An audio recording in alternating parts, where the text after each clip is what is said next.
삼손이 죽고 난 다음에 이스라엘은 한마디로 패닉 상태에 빠졌습니다. 삼손이 마지막에 블레셋 사람 집에서 기둥을 무너뜨리고 거기서 죽을 때에 이스라엘 백성들은 40년 동안 블레셋 그 억압에서 이제 풀려나는구나, 자기들이 구원을 받는구나, 살아나는구나 라고 생각했지만 달라질 게 하나도 없었습니다. 그러고 나서 영적 지도자가 없어진 거예요. 블레셋이 이스라엘을 억압하고 다스리는 시간이 40년이었습니다. 그리고 삼손이 다스린 시대가 20년이었어요. 합치면 60년입니다. 60년 동안 이스라엘은 억압과 착취와 온갖 고통과 괴로움 속에 살았지요. 그런데 여전히 그들에게 구원을 할 자가 보이지 않고 나타나지 않자 사람들은 불안해지기 시작했습니다. 그리고 그 어느 때보다도 이 사회가 혼란스러워질 수밖에 없었지요. 그러다 급기야 이스라엘이라는 나라가 없어질 그 위기까지 놓이게 되었습니다. 그런데 여러분, 이 이스라엘의 상황을 가만히 보면은 우리에게도 만약 영적 지도자가 없다면 얼마든지 이런 경우가 있을 수 있다는 것을 우리가 깨달아야 한다는 겁니다. 목자 없는 양같이 우리 모두가 어디로 가야 할지, 무엇을 해야 될지를 모르고 방황하면서 그렇게 헤맬 수가 있다는 거예요. 영적 지도자, 믿음의 지도자가 있을 때는 아무 문제가 없었는데 그 지도자들이 나타나지 않자 세상은 온통 엉망진창이 되어버렸습니다. 여러분이 잘 암송하고 계신 시편 23편에 뭐라고 말씀이 되어 있습니까? 여호와는 나의 목자시니 내게 부족함이 없으리로다. 그가 나를 푸른 초장에 누이시고 쉴 만한 물가로 인도하시도다. 이때는 어느 때예요? 목자가 있을 때. 목자가 있을 때는 아무 걱정할 필요 없습니다.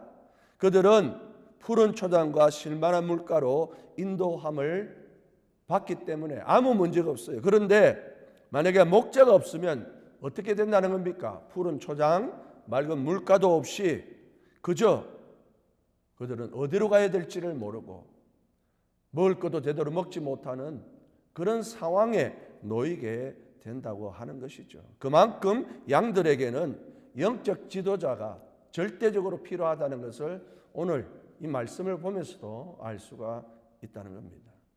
그리고 이 이스라엘이 지금 삼손 이후에 이런 상황에 놓인 것을 보면서 우리가 한 가지 더 깨달아야 될 것이 있어요.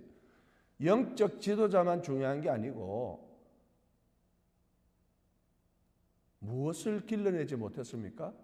영적 지도자를 길러내지 못했다는 것도 우리가 깨달아야 돼요.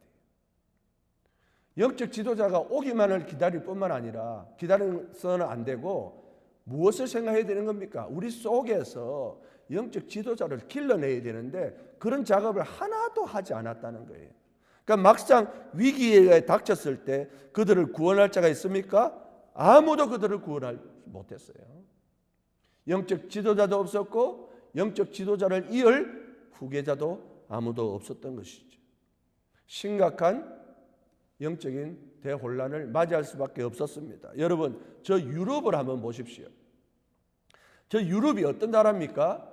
우리에게 복음을 전해준 나라입니다. 전 세계 기독교에 복음을 전해준 나라가 유럽에 있는 나라들이었습니다. 그런데 그 나라가 지금 어떤 나라로 변했습니까? 그 나라는 박물관 교회가 되어버렸습니다. 그렇게 많은 선교사를 보내고 복음을 전가하고 있던 그 유럽의 교회와 나라들은 이제 박물관 교회가 되었고 불신자의 나라가 되어버렸습니다. 선교사는커녕 예수 믿어라 그러면 조롱하는 나라가 유럽의 나라가 되어버렸습니다. 더 놀라운 사실은 우리에게 선교사를 보냈던 그 유럽에 우리가 지금 선교사로 도로 들어가는 그런 일들이 벌어졌습니다. 왜 그렇습니까? 영적 지도자가 없었고 그 영적 지도자를 이을 사람을 길러내지 못했기 때문에 이런 참담한 현실을 보게 되었다는 겁니다. 이스라엘이 지금 그런 상황에 처해 있어요. 지난 40년 동안 블레셋의 억압을 받고 그 고통을 당하고 있는데 누가 우리 구원해 줄 사람 없나 바라고 있다가 아무도 구원해 주지 못하고 있고 자기 속에서도 사람을 길러냈어야 되는데 그러지 못하니까 그들은 이 세상이 어떻게 변했습니까? 완전히 무질서와 혼란과 타락한 세상으로 변해버렸습니다. 그 나라가 어떤 나라입니까? 하나님의 나라예요. 그 나라가 어떻게 해서 만들어졌습니까? 하나님이 젖과 꿀이 흐르는 땅을 이끌기 위해서 출애굽을 해서 그들에게 허락한 그 나라가 지금 완전히 무정부 상태, 무질서, 혼란과 혼탁하고 타락을 한 그런 세상이 되어버렸다는 겁니다. 사랑하는 성도 여러분, 우리 이 상황을 심각하게 받아야 돼요. 우리가 항상 하나님께 기도해야 될 게 무엇입니까? 주여 우리에게 귀한 영적 지도자를 주시옵소서. 이런 기도 많이 하시기를 바랍니다. 여러분에게 영적 지도자가 없다면 여러분이 무엇을 어떻게 해야 될지도 모르는 거예요. 지금 신학교에 신학생이 없습니다. 제 후배들이 없어지고 있어요. 제가 들어갈 때만 해도 5대1, 6대1 이래가지고 들어갔어요. 지금은 미달입니다. 미달. 교육자를 구할 수가 없어요. 심각한 문제입니다.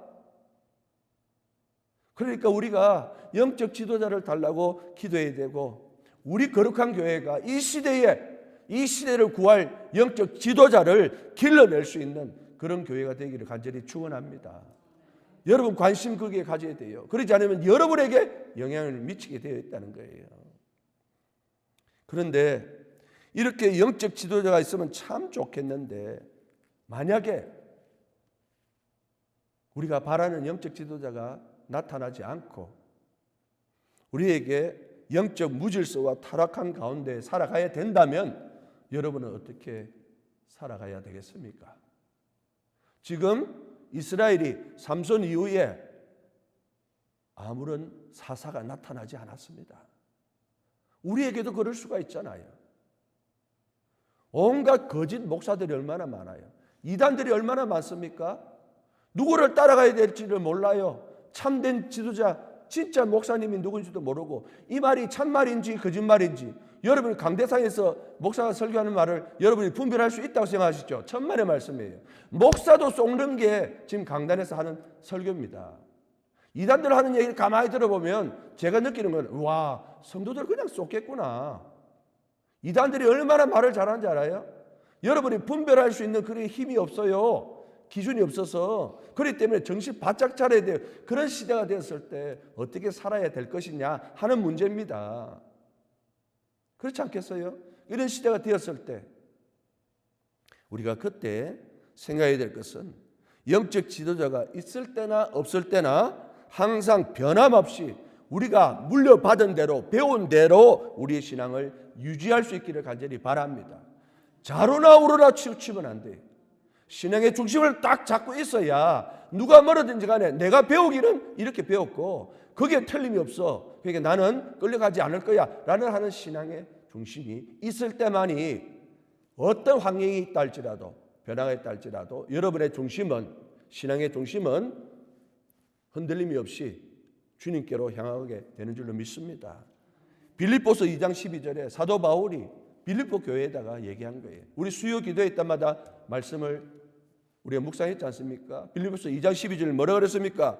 그러므로 사랑하는 자들아 너희가 나 있을 때뿐만 아니라 더욱 지금 나 없을 때에 항상 복종하여 두렵고 떨림으로 너희의 구원을 이루라 라고 말을 했어요. 내가 있을 때뿐만 아니라 지금 내가 없을 때에도 항상 복종하여 두렵고 떨림으로 너희의 구원을 이루라. 무슨 말이에요? 훈련되고 준비되어 있어야 된다는 거예요. 여러분이 훈련되고 준비되어 있지 않으면 그냥 넘어가 버리는 겁니다. 우리 이것을 깊이 묵상해야 되는 거예요. 그래야 혼탁한 세상에도 우리가 타락하거나 딴 데 끌려가지 않을 수 있습니다. 어떠한 상황에도 우리의 믿음을 지키고 확신 가운데 거하는 거룩한 하나님의 백성이 될 수 있기를 간절히 축원드립니다. 만약에 그렇지 않으면 어떻게 됩니까? 준비 안 된 성도들, 준비 안 된 하나님의 백성은 어떻게 됩니까? 거룩한 백성으로 사는 게 아니고 죄악 가운데 살게 되는 거예요.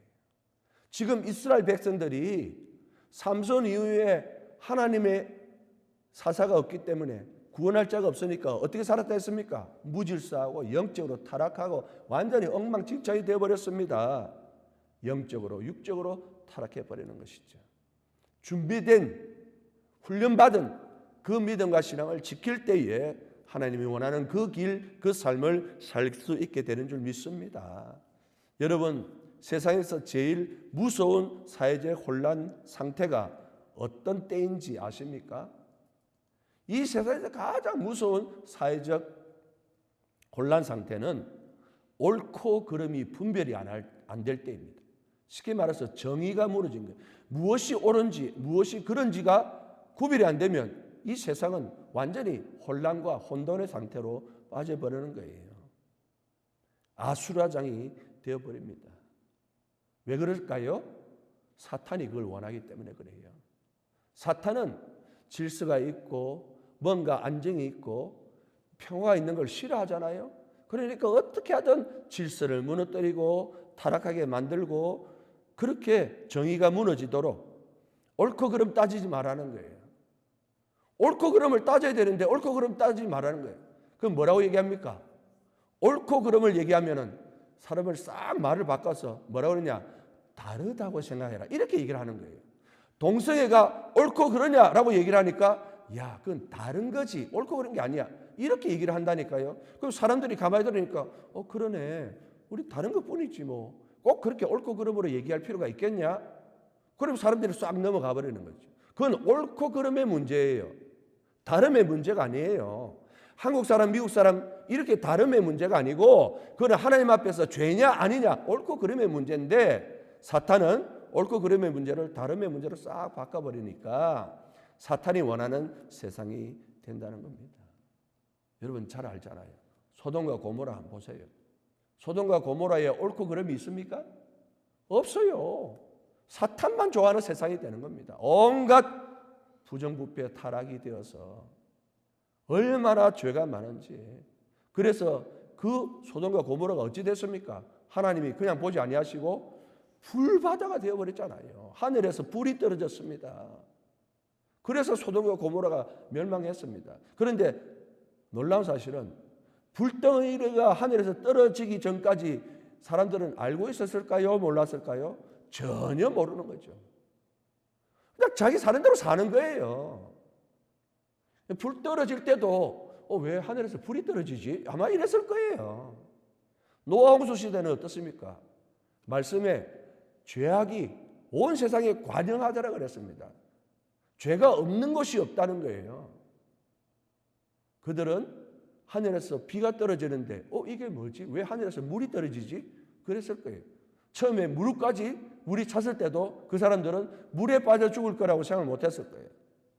뒤늦게 어디를 찾아갔겠습니까? 노아 방주를 찾아갔지만 그때는 too late.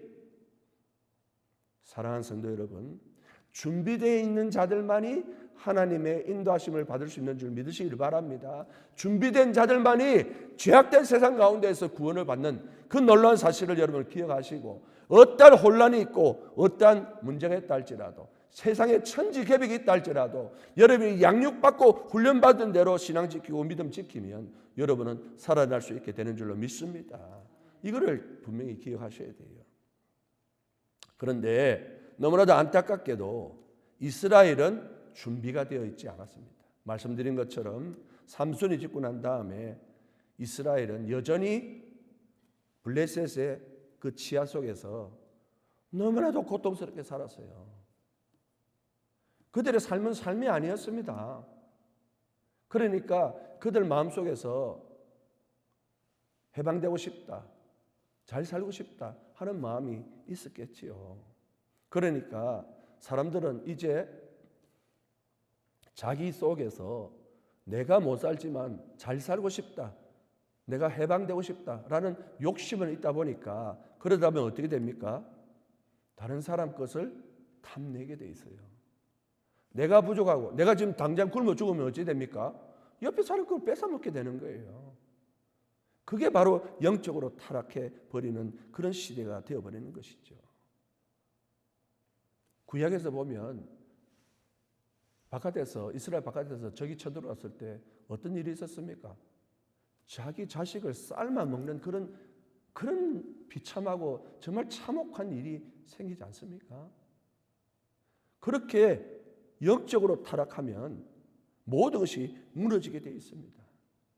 여러분, 이 사실을 꼭 기억하셔야 돼요. 우리가 영적인 부분을 등한시하면은 훈련 안 돼 있고 영적인 지도자의 아래에서 준비되어 있지 않으면 우리 영적으로 무너지는 것은 한순간이고 영적으로 무너지면 감당할 수 없는 일들이 우리에게 일어나는 겁니다. 그래서 요한 3서 1장 2절에 여러분 늘 암송하시면서 좋아하는 말씀이지요. 사랑하는 자가 내 영혼이 잘된 같이 네가 범사가 잘되고 강건하기를 원하노라. 듣기 좋은 말이 아니에요. 순수가 어떻게 된다는 겁니까? 영혼이 잘 돼야 범사가 잘 되는 거예요. 범사를 잘하게 해주면 내 영혼이 잘 되는 게 아니에요. 순서가 그렇다는 겁니다. 영혼이 잘 돼야 범사도 잘 되고 영육의 강건함이 있다는 거예요. 그러니까 제일 먼저 하나님과의 영적인 관계가 소통이 되고 그 관계가 회복될 때 범사와 우리 영육의 강건함이 있다라고 하는 것을 우리가 깨달아야 합니다. 그런데 이스라엘은 그 관계가 잘못되어 있었습니다. 바로 그 관계가 잘못되어 있었기 때문에 죄악으로 물든 세상으로 변해버린 이야기가 오늘 우리가 읽은 본문의 말씀이에요. 말도 안 되는 일들이 오늘 본문에서 일어나고 있습니다. 옛날에 에브라임 지역에 미가라고 하는 사람이 있었습니다. 이 미가는 평소 때 손버릇이 좀 좋지 못했던 것 같아요. 이 미가라는 사람이 자기 어머니 재산에서 은 1,100개를 훔쳤습니다. 야, 진짜 어떻게 이런 일이 있는지 몰라요. 하여튼 무질서하니까 그렇겠죠. 그런데 그 어머니가 또 대단해요. 누가 훔친지는 모르지만 그 어머니가 자기 재산 중에 1,100개가 은 1,100개가 없어지자마자 제일 먼저 그 어머니가 한 일이 뭐냐? 저주를 내리는 거예요. 내 재산 1,100개 가져간 놈 저주를 받을지어다 하고 아마 이런저런 욕을 엄청 했겠죠. 성경에 쓰지 않았겠지만. 그런데 미가가 가만히 듣고 보니까 자기 엄마가 해도 너무한 욕을 막 하거든요. 저주를 내리는 거예요. 그러니까 이게 간이 막 조그라 들어가지고 엄마한테 솔직하게 얘기를 한 거예요. 어머니, 사실은 어머니 은 1,100개를 제가 훔쳤습니다. 이렇게 얘기를 한 거예요. 이 어머니도 대단하고 이 아들도 대단한 거예요. 그런데 이 어머니가 자기 아들이 은 1,100개를 자기한테 가져오니까 야, 이 아들 솔직하다 생각하는 거죠. 자기 아들이 자기한테 가져왔으니까. 그런데 이 어머니가 자기 아들이 가져온 은 1,100개를 가지고 그러면 잘 쓰면 될 텐데 이 어머니가 참 희한해요. 그 은 1,100개를 가지고 은으로 신상을 만드는 거예요. 우상을 만들었단 말이에요. 은 1,100개를 가지고. 그것을 이 아들에게 주게 됩니다. 그러면서 오늘 보면 3절 말씀에 이 어머니가 이 아들에게 이 은으로 우상을 만들어주면서 뭐라고 그랬느냐? 내 손에서 이 은을 여호와께 거룩히 드리노라. 이게 무슨 말이에요? 은으로 우상을 만들어 놓고 하나님께 거룩하게 드리노라. 말도 안 되는 얘기를 하고 있잖아요. 하나님께서 우상 숭배하지 말라고 그렇게 명령을 하셨는데 지금 자기가 무슨 일을 하는지도 알지도 못하는 죄를 짓고 있습니다. 이해할 수 없는 일이 벌어지고 있죠. 그런데 그 어머니가 은으로 만든 우상을 만들어서 줬는데 아들 미가가 한술 더 뜹니다. 이제 우상을 받아놓으니까 이 아들 미가가 그 우상을 자기 집에다가 단지를 딱 모셔놓고 필요한 게 뭐예요? 이제 그 우상을 섬길 제사장이 필요한 거예요. 그런데 그 제사장을 누굴 데려왔느냐?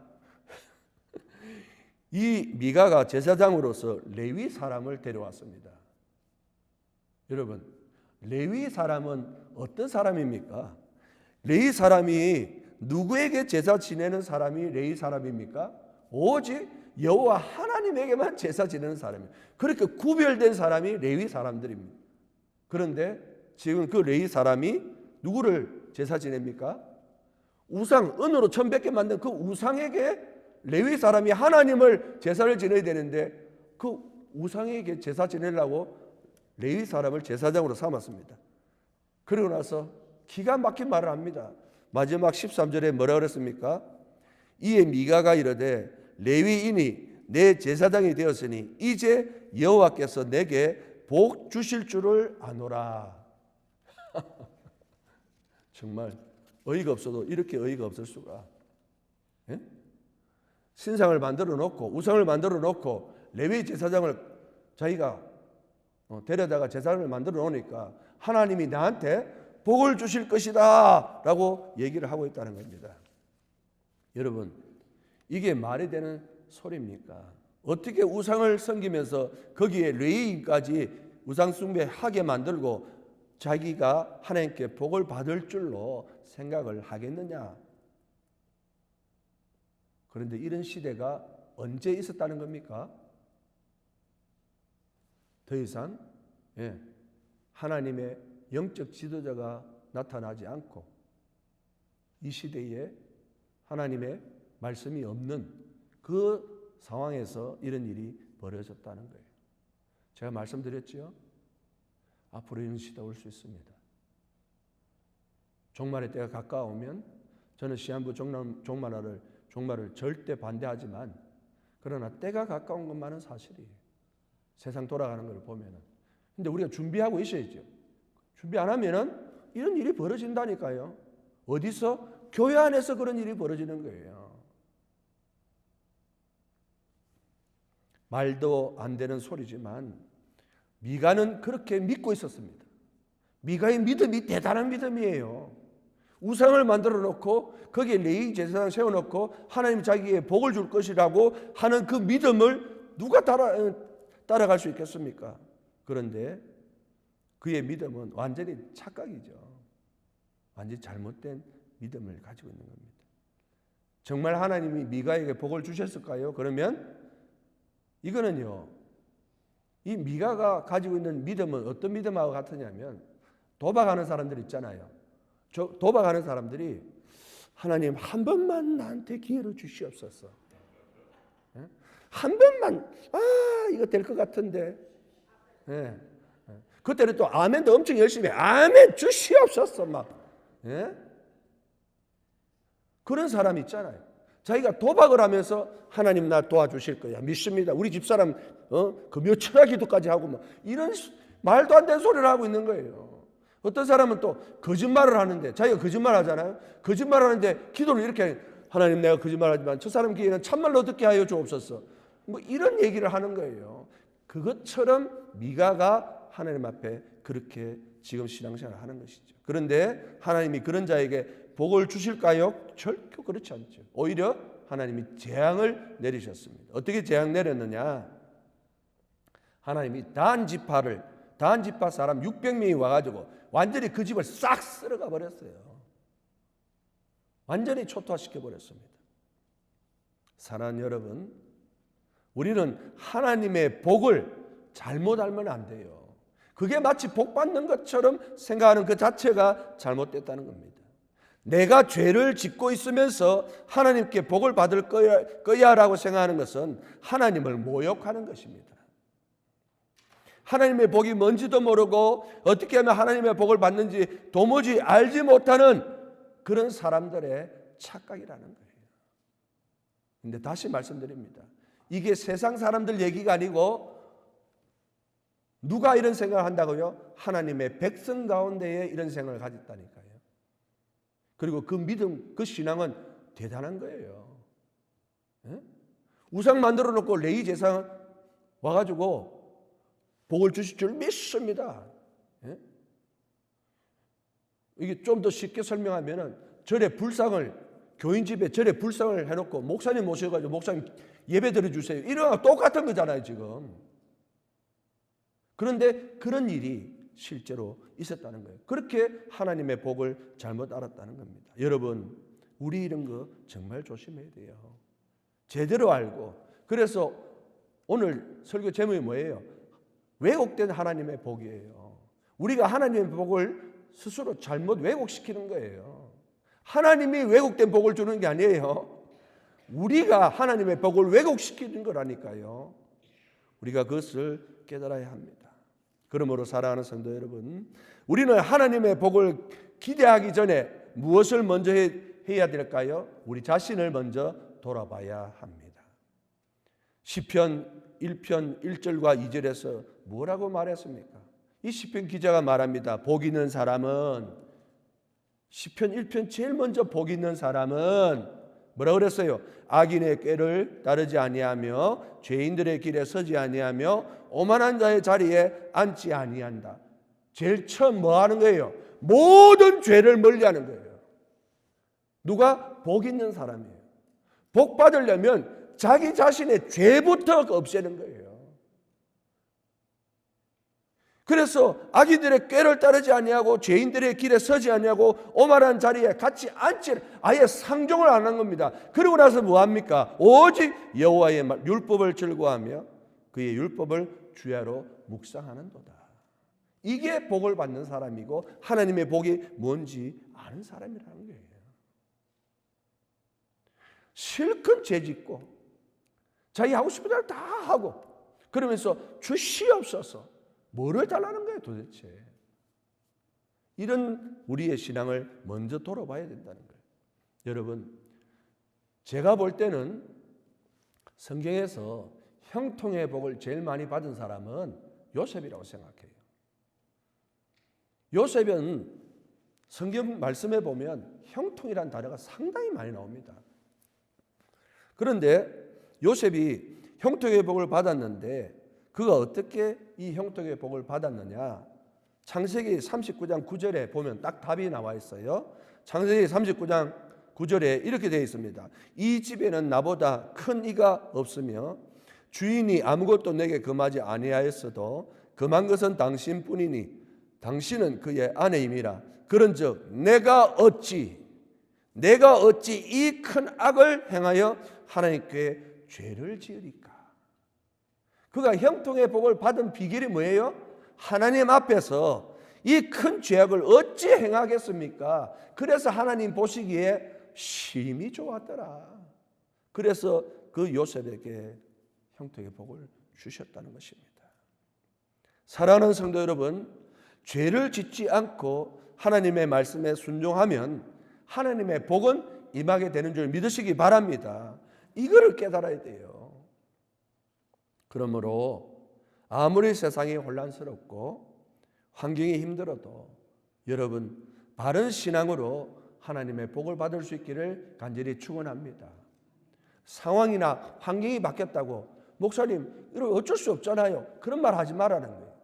상황이나 환경이 아무리 바뀌어도 나는 나의 길, 나의 믿음을 지키면 하나님이 그것 보시고 하나님의 놀라운 축복이 임하게 되는 줄로 믿습니다. 그런데 여러분, 이 말씀을 보면서 한 가지 던져볼 질문이 하나 있습니다. 여러분은 어떻게 생각하는지 모르겠습니다. 이 미가의 또 그 집안의 이 일을 보면서 제가 드는 생각은 미가 집 사람들은 왜 이런 신앙을 가지고 하나님의 복을 받을 거라고 착각했는가 하는 겁니다. 누가 봐도 이렇게 하면 복을 받지 못할 것 같은데 왜 미가 집 사람들은 자기가 이렇게 하고도 하나님의 복을 받을 것이라고 생각을 했는가 하는 겁니다. 혹시 미가 집 식구들이 뭘 잘 몰랐을까요? 아니, 미가 집 식구들은 그 사실을 다 알고 있었습니다. 다만 미가 집 이 식구들은 우상 숭배를 하였지만 하나님이 그들에게 복을 주실 것이라고 판단을 한 거예요. 다시 말해서 신앙은 우상 숭배를 하지만 복은 누가 준다고 생각하는 거예요? 하나님이 준다고 생각하는 거예요. 삶은 이렇게 살고 복은 하나님 주신다. 이런 생각으로 그들이 이런 일을 벌였다고 하는 것입니다. 이것 굉장히 중요한 것입니다. 내 삶은 이렇게 살고 하나님은 복은 나한테 줄 것이다. 이런 착각을 그래서 하였다는 겁니다. 그러면 그들은 왜 이런 이상한 신앙을 가지고 하나님께 복을 받을 거라고 생각했느냐 말이에요. 내가 이렇게 생활은 우상 숭배하면서 복은 하나님께 받을 것이라고 이런 생각을 한 이유는 뭘까? 문제의 근원이 바로 거기서부터 나오는 거거든요. 그 해답이 바로 본문 6절에 나와 있습니다. 6절 말씀 한번 읽어보겠습니다. 그때에는 이스라엘의 왕이 없었으므로 사람마다 자기 소견에 옳은 대로 행하였더라. 그들이 왜 이런 이상한 짓을 했는가? 내가 우상 숭배를 하는데 복은 하나님 앞에 받을 것이라고 생각한 이유가 뭐냐? 왕이 없었고 그래서 자기가 알아서 그렇게 행동하였다라고 말하는 것이죠.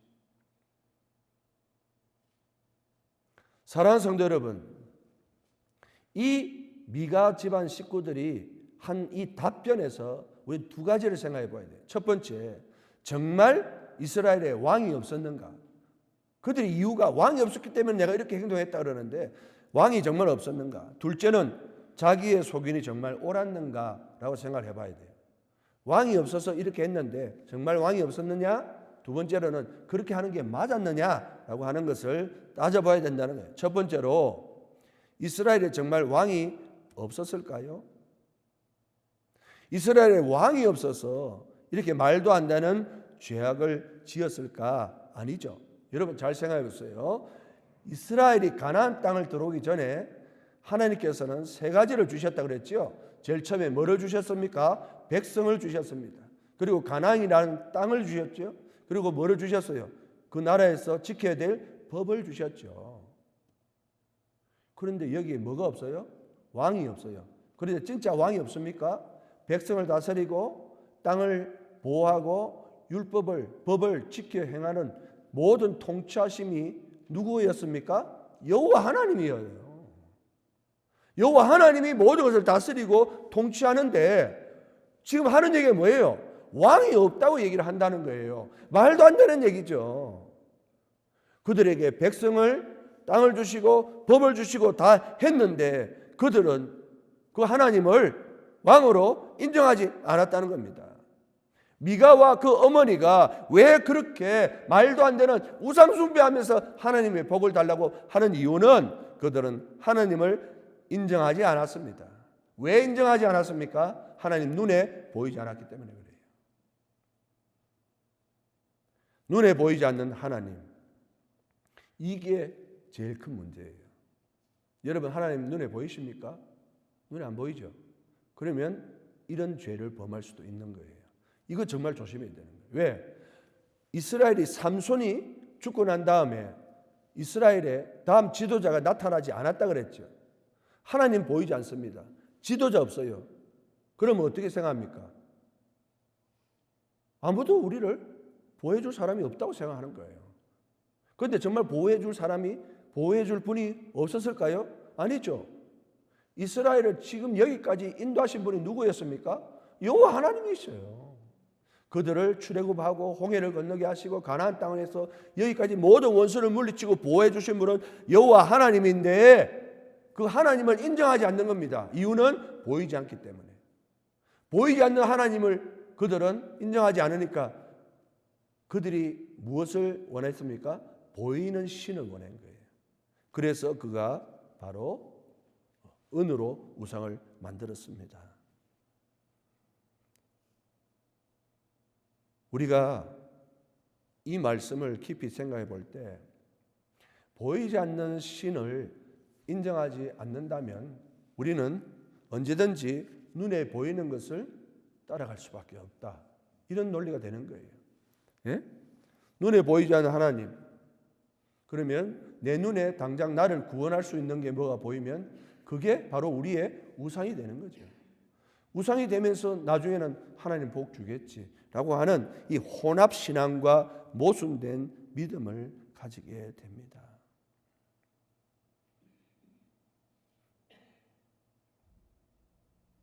저는 이런 문제들이 우리들에게 실질적으로 너무 중요하다고 생각합니다. 분명 내 삶을 이끌어 오신 분은 여호와 하나님이신데 당장에 급하니까, 당장에 눈에 보이지 않으니까 눈에 보이는 것을 추구하게 되고 그것을 섬기게 되는 이런 일들이 있다는 거예요. 이상한 신앙이 거기서부터 나온다는 겁니다. 눈에 보이지 않는 하나님을 인정하지 않으니까 눈에 보이는 것을 먼저 잡고 하나님 앞에 그것을 인정해달라고 얘기하는 것과 같은 것이죠. 답답한 심정에서 그럴 수 있습니다. 그러나 하나님은 바로 그 신앙을 보시는 것이죠. 왕이 있었습니다. 하나님이 다스리고 통치하고 있었습니다. 그러나 그들은 영적 소경이 되어서 그 하나님을 발견하지 못하고 인정하지 아니했습니다. 우리가 이 사실을 꼭 기억해야 됩니다. 눈에 보이지 않는 하나님을 인정하는 자가 정말 하나님께 복을 받는 자고, 눈에 보이지 않는다고 그 하나님 인정하지 아니하고 다른 우상을 따라가면 그것은 멸망을 할 수밖에 없다는 것을 오늘 이 말씀을 통해서 우리가 알 수 있습니다. 왕이 없었던 게 아닌데 왕이 있음에도 인정하지 않는 것이죠. 또 한 가지, 눈에 보이는 하나님을 인정하지 않으니까 그 다음에 대답이 뭐예요? 자기들이 갖고 있는 대안이 뭡니까? 자기가 결정하는 거예요. 눈에 보이지 않는 하나님 대신에 그 자리에 누가 들어가 있는 겁니까? 자기가 대신하는 겁니다. 자기가 대신 하나님 자리에 들어가서 자기가 왕이 되는 겁니다. 옳다 그러다 누가 판단하죠? 자기가 판단하는 거예요. 눈에 보이지 않는 하나님을 두려워하지 않기 때문에 자기가 옳고 그름을 판단하게 되는 것이죠. 그래서 온 세상이 완전히 무질서하고 영적으로 타락하고 모든 것이 아수라장이 되어버리는, 하나님조차 없는 것처럼 그렇게 생각하는 그 세상이 되고 결국은 하나님 앞에 더 큰 재앙을 받게 되는 것입니다. 여기서 중요하게 생각해야 될 게 있습니다. 하나님을 인정하지 않았다고 해서 이스라엘이 하나님을 거부했다는 말은 아니에요. 그 말 이해하시겠어요? 이스라엘은 하나님을 인정하지 않았지만 하나님을 거부하지도 않았습니다. 그게 문제예요. 인정하지도 않았지만은 거부하지도 않았다. 굉장히 어정쩡하죠. 무슨 말이에요? 이 신도 취하고 저 신도 취했다는 거예요. 그리고 나중에는 하나님 앞에 그저 도장만 찍어달라고 하는 그런 신앙을 가지고 있는 것입니다. 자기가 다 결정하고 자기가 모든 것을 다 정해놓고 그리고 마지막에 하나님께서 그것을 인정해달라고 하는 이런 모순된 신앙을 가진 그런 세상이 되었을 때 이스라엘은 완전히 하나님의 재앙과 심판 가운데 머물 수밖에 없었어요. 우리가 조심해야 될 부분이 바로 그런 부분이라고 하는 것입니다. 사랑하는 거룩한 교회 성도 여러분, 여러분에게 정말 간절히 부탁드리고 권명드립니다. 우리들의 신앙은 우리의 것이라고 착각하지 마십시오. 내 믿음이 내 거라고 생각하지 마시기 바랍니다. 오로지 우리가 가진 모든 신앙과 믿음은 여호와 하나님께서 그의 백성이기 때문에 허락하신 은총이요 축복이요 선물인 줄 믿으시기 바랍니다. 우리 게 아니에요. 하나님께서 우리에게 주신 것입니다. 그러니까 설령 당장 눈에 보이지 않고 손에 잡히지 않아도 보이지 않는 그 하나님에게 우리의 신앙과 믿음을 두어야 된다는 것이죠. 더욱더 신뢰해야 하나님께서 우리에게 은혜를 내려주시는 것입니다. 아무리 상황이 안 좋아도 하나님의 복은 끊이지 않는 것이죠. 그런데 우리가 그 순간을 참지 못하고 눈에 보이는 것에 관심을 둔다면 잡히는 것 같아도 얼마 가지 않아서 그 모든 것들은 신기루와 같이 사라지게 될 겁니다. 여러분 움켜쥐은 것 같습니까? 내 힘으로 잡은 것 같습니까? 조금 지나면 손 안에 모래와 같이 다 사라지게 되어 있습니다.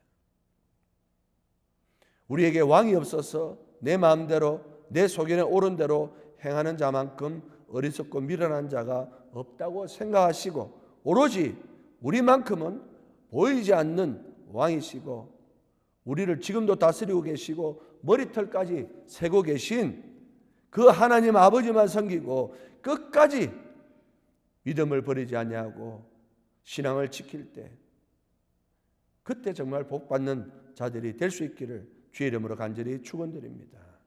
그러므로 그 어떤 영적 무질서와 혼란에서도 자신의 신앙과 믿음을 지키고 어떤 상황에서도 하나님의 복을 어떻게 받는지 깨닫고 평소에 잘 준비하고 양육하고 그렇게 해서 제대로 된 하나님의 복을 받는 하나님의 사람들, 복된 사람들 될 수 있기를 주의 이름으로 간절히 축원드립니다.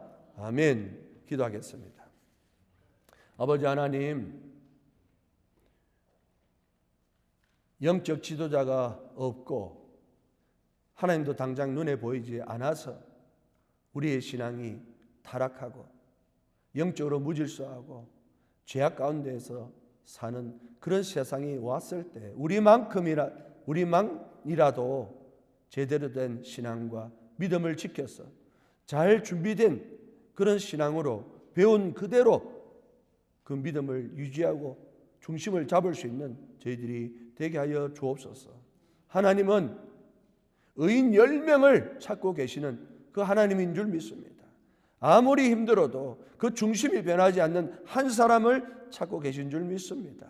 우상 만들어 놓고 복을 달라고 그렇게 기도하는 사람들의 그 기도를 하나님은 들어주지 아니하시고 아무리 세상이 변화되어 오직 주님만 바라보고 그 믿음 지킨 자에게 하나님의 영원한 복이 임하게 되는 줄로 믿습니다. 아버지 하나님, 우리 성도들이 이 마지막 때에 그런 신앙으로 주님만 섬기는 복된 사람들 되게 하여 주시옵소서. 좌로나 우로나 치우치지 말고 다른 것에 기웃거리지 말고 오직 주님과 말씀 속에서 살아갈 수 있는 주의 백성들 되게 하여 주옵소서. 예수님 이름으로 간절히 기도합나이다. 아멘.